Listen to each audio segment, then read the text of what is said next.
जो हमारा एक एम है, जो लक्ष्य हमने रखा है, जिस भी चीज़ को हम मशीनरी को ले रहे हैं, कोटेशंस ले रहे हैं, जो ले रहे हैं उसका हमने। दीदी, आप वो काम के लिए बोल रही थी? नहीं नहीं, तुझे तो HIV है।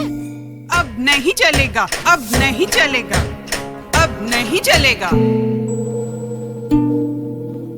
अब नहीं चलेगा, अब नहीं चलेगा, अब नहीं चलेगा। क्या नहीं चलेगा? HIV स्टेटस के कारण भेदभाव अब नहीं चलेगा। और हाँ, HIV पॉजिटिव के साथ खाना खाने से, काम करने से, साथ रहने से HIV नहीं फैलता। आपके HIV स्टेटस के कारण कोई भी भेदभाव करता है तो इसकी शिकायत राज्य के ओम्बुड्समैन के पास दर्ज करें, क्योंकि HIV स्टेटस के कारण भेदभाव अब नहीं चलेगा।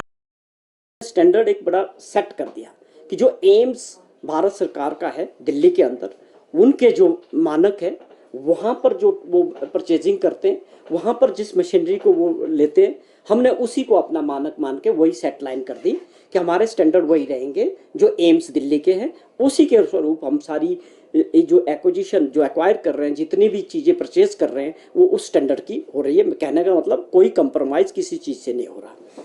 और साथ में आपको मैं बताऊं कि अभी हमने कल एक और बड़ा फैसला लिया। इसके अलावा पीजी की जो सीट्स हैं, जो बच्चे MBBS करने के बाद पोस्ट ग्रेजुएशन के लिए, वो हिमाचल में 280 के करीब थी पूरे मेडिकल कॉलेजेस में। मैं उसकी अगर आप चाहेंगे तो मैं डिटेल भी बता दूंगा कि कहाँ कितनी सीटें थी। और उसमें एक बहुत बड़ी उपलब्धि हो रही है, हम इन सीटों को 280 से 338 कर रहे हैं। मतलब अब हमारे प्रदेश के अंदर मेडिकल कॉलेजेस में जो बच्चे PG करना चाह रहे हैं, उनकी संख्या एकदम जो है 280 से 338 होने वाली है। पहले जैसे PG के लिए इंदिरा गांधी मेडिकल कॉलेज में 139 सीटें थी, अब इसको बढ़ा के 230 कर रहे हैं।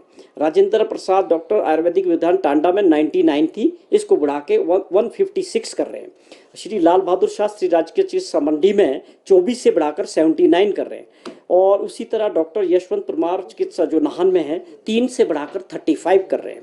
और आपके सामने देखिए चंबा में 4 से बढ़ाकर 36 कर रहे हैं। और आप हमीरपुर में जो है ये 8 थी, इसको बढ़ा के 65 कर रहे हैं। तो मैं समझता हूँ ये बहुत बड़ी उपलब्धि है किसी राज्यों के लिए। छोटे से समय में जिन चीज़ों को हमने पिछले 20 सालों में वहाँ पहुँचाया, आज 3 सालों में उसको हम बहुत तेज़ी से आगे बढ़ा रहे हैं। तो कहने का मतलब है कि टेक्नोलॉजी मशीनरी वो तो थी, लेकिन स्टाफ में हमने कितनी खोला है। मैं आपको बताऊँ कि केवल अभी मेरे पास जो डाटा है, मैं प्रेस कॉन्फ्रेंस बहुत लंबी हो जाएगी, जो हम मेडिकल एजुकेशन की बात कर रहे हैं, जो हमारे मेडिकल कॉलेजेस हैं, क्योंकि हमने इसको बाइफिकेट किया है।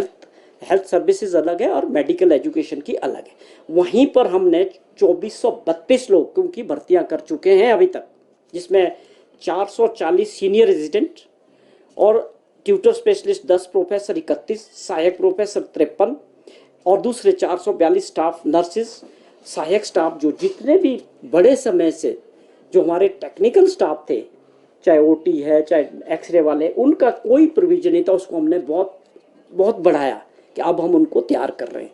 तो ये बहुत बड़ी उपलब्धि हमारी सरकार की मैं मानता हूँ, क्योंकि अल्टीमेटली क्या होगा कि लोगों को फ़ायदा होना चाहिए। स्वास्थ्य क्षेत्र एक प्राथमिकता वाला क्षेत्र है। स्वास्थ्य की दृष्टि से सरकार का ऐसे भी कहीं कंप्रोमाइज़ नहीं था, लेकिन हम चाहते हैं कि ये इसको बहुत बेहतर और देश के अंदर बेस्ट में डालने के लिए जो हमने प्रयास शुरू किए, उसमें मुझे लगता है बड़ी तेज़ी से जब हम सारी चीज़ें करेंगे। और उसके अलावा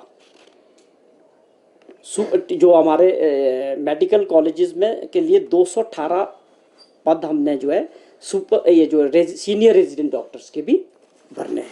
ये पद बना दिए हैं, इसको भरा जाएगा। ये बहुत बड़ी बात है कि 218 सुपर स्पेशलिटी के लिए हमने इसको बनाया है। तो कहने का मतलब है कि बहुत सारी ऐसी उपलब्धियां गिनने के लिए और बहुत सारी चीज़ें। ये तो अगर मैं 1 घंटे भी बोलूँगा तो भी हेल्थ क्षेत्र में कम समय होगा।